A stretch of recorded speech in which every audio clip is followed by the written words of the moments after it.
नमस्कार दर्शक बंधु लेटेस्ट जॉब्स ओडिशा को आपण मानक स्वागत। दर्शक बंधु आज निजुक्ति सूचना रही इंडियन मर्चेंट नेवी रे निजुक्ति। दर्शक बंधु आपण माने जदि 10वीं श्रेणी पढ़ी ताहले आपण माने ही पदवी पे आवेदन करि परिबे। बहुत बड़ वैकेंसीज रिलीज होइछि। आपण माने देखि पारछंती ऑनलाइन रे 4000 पोस्ट रो वैकेंसीज रिलीज होइछि। आपण माने ऑनलाइन रे आवेदन करि परिबे। मर्चेंट नेवी रिसेंटली पब्लिश करछंती लेटेस्ट जॉब नोटिफिकेशन। आपण मानन पई विभिन्न पदवी पई ऑनलाइन रे आवेदन करबा को हबो। आपण माने जदि चाहंती भारतीय नेवी रे नियुक्ति टे नेबा पई ताहाले वीडियोटी सह लास्ट पर्यंत जोड़ी रहंतु, जहाँफल जानीपारे जे आपण मैंने यही पदवी पे आवेदन करने को हेले शिक्षागत योग्यता कौन रहिबो, बयस सीमा कौन, दरमा केते मिलिबो, इंपोर्टेंट नोट कौन रही, इंपोर्टेंट डेट कौन रही, इंपोर्टेंट डॉक्यूमेंट कौन कौन आवश्यक हम आपने जदि यह ऑनलाइन आवेदन करती सिलेक्शन प्रोसेस किपरि रहिबो, एप्लिकेशन फी अच्छी कि नहीं एवं अन्य सब डिटेल्स आपण मैंने जानीपारे वीडियो।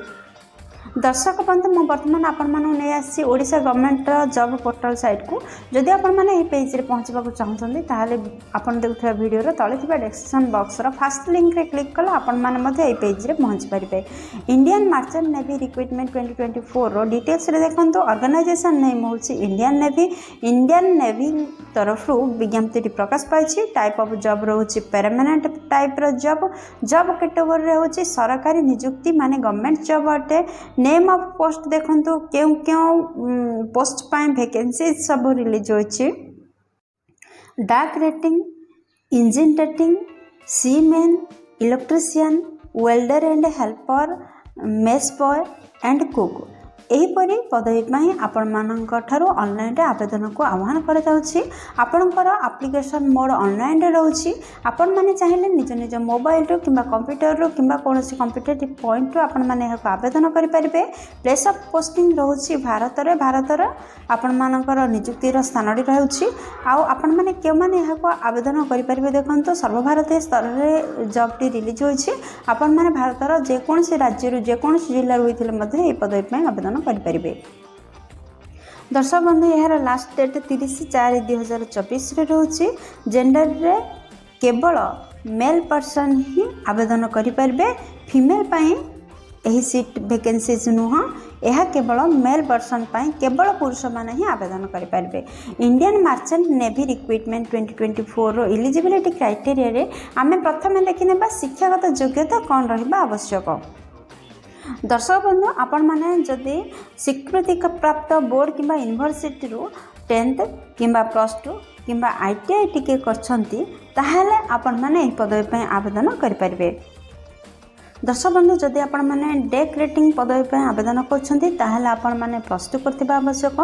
जदि आपण माने इंजिन रेटिंग, सीमेन, मेस बॉय किंबा कुक पदवी पे आवेदन करछंती ताहाले आपण 10th क्लास टी पास होइथिले बा 10वीं श्रेणी टी पास होइथिले एही पदवी पे आवेदन करि परिबे।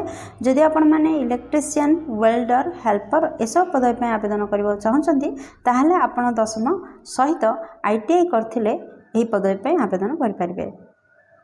दर्शक बंधु ये पृष्ठ देखि नियंतु आपण माने क्यों पोस्ट पाई केती परिमाण रे पोस्ट वैकेंसीज रिलीज होइछि। देखंतु आपण माने जदि डेक रेटिंग पदवी पे आवेदन करछन्ते ताहाले 721 टी post vacancies release होइछि।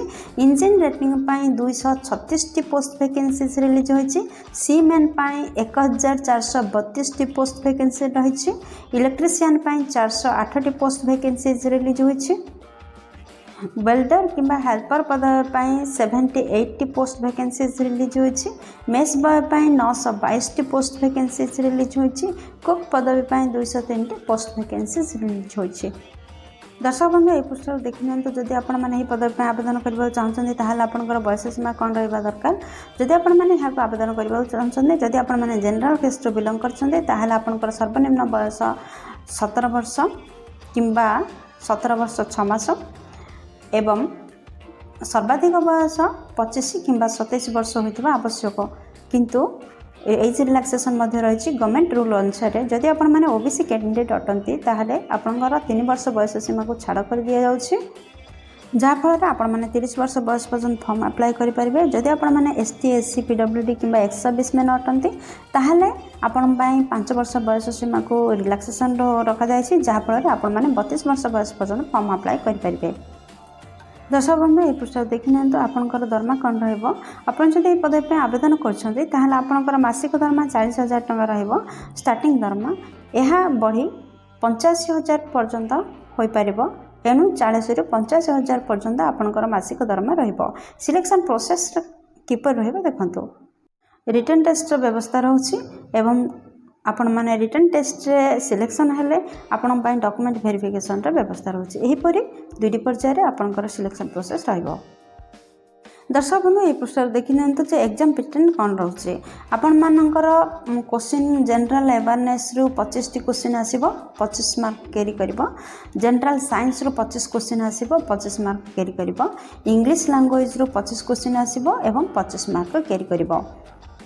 Attitude and reasoning रु 25 क्वेश्चन आसीबो एवं 25 मार्क कैरी करिवो। दर्शक बंधु एही परि भाबरे आपनकर 4टी सब्जेक्ट रु 25 लेखा मार्क टोटल 100 क्वेश्चन आसीबो 100 मार्क रो एभली आपनकर एग्जाम पैटर्न रहउछि।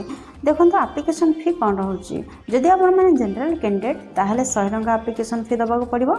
ईडब्ल्यूएस होइथिले 100 टंका एप्लिकेशन फी दबाक पड़िबो। दर्शक बंधु आपण मैंने ST SC PWD transgender ex serviceman जो कास्ट रू बिलंग करते आपण मान 100 टंका लेखे एप्लिकेशन फी रोचे।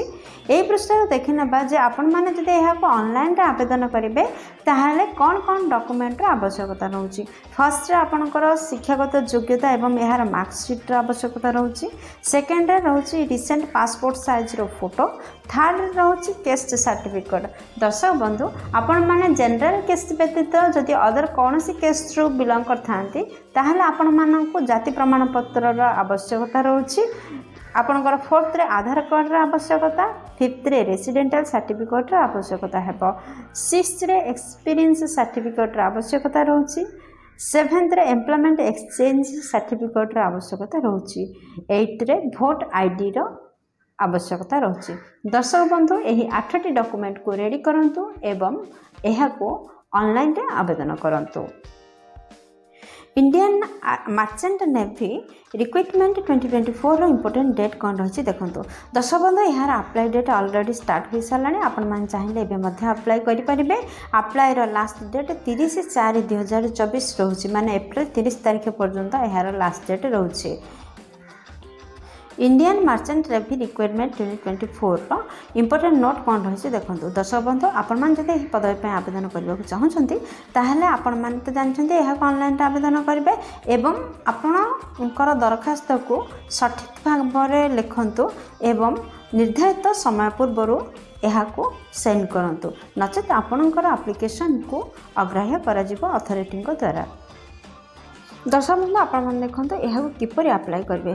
फास्ट जदि आपण मैंने इंटरेस्टेड अच्छा यही पदवी ताहले आपण मैंने गूगल को जातु एवं यार ऑफिशियल वेबसाइट रो लिंक रे सर्च करंतु एवं यार नोटिफिकेशन रे पहुँचतु।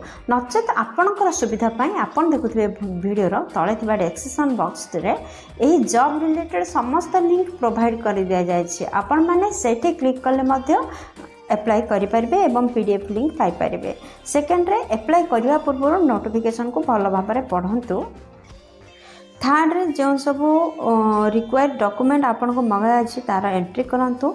फोर्थ रे जेतेबेले रजिस्टरिंग करछंती सेतेबेले आपण माने नोट करंतु कौन कौन डॉक्यूमेंट सब देइछंती। आपणकर फिफ्थ रे रोची जे अपलोड करंतु रिसेंट पासपोर्ट साइज रो फोटो एवं सिग्नेचर को। सिक्स्थ रे जहाँ डिक्लेरेशन अथॉरिटी द्वारा दिया जायछि ताको भल भाव में पढ़ंतु एवं सेथिरे एग्री होंतु। सेवेंथ रे आपण मानको फी पेमेंट करिया कथा कहा जायछि। आपण मानको एप्लिकेशन फी दबाको पड़िबो। आपण माने क्रेडिट कार्ड डेबिट कार्ड ए सब माध्यम रे UPI नेट बैंकिंग ए सब ऑनलाइन पेमेंट मोड माध्यम रे एहाको पेमेंट करंतु। दर्शक बंधु आपण माने अप्लाई करिया पूर्व भल भाव में आउ थे पढ़ी दिंतु। सबमिट बटन रे क्लिक करिया पूर्व देन सबमिट बटन रे क्लिक करंतु। दर्शक बंधु आशा करछि भिडियोटी आपनकर बहुत काम लगे जदि किसी भी उपकार करिपारछि भिडियोटी गोटे लाइक कर दिंतु सांग मानक सहित यथेष्ट परिमाण में शेयर करंतु जदि चैनल रे नुआ अछंती चैनल टी को सब्सक्राइब करी बेल बटन प्रेस करी ऑल रे सेट करंतु काहेकि ना चैनल टी रे प्रतिदिन नुआ नुआ सरकारी नियुक्ति सूचना बा सरकारी जॉब विषय रे बा गवर्नमेंट जॉब विषय रे सूचना दिया जाय थाए जहा द्वारा आपण माने प्रथम नोटिफिकेशन पाई परिबे। दर्शक बंधु भिडियोटी को एपर्यंत देखुथिबारु आपण मन अशेष धन्यवाद। पुणी देखाबो लेटेस्ट जॉब्स ओडिशार नुआ एक फ्रेश अध्याय नुआ एक नियुक्ति सूचना सहित। से पर्यंत जय जगन्नाथ।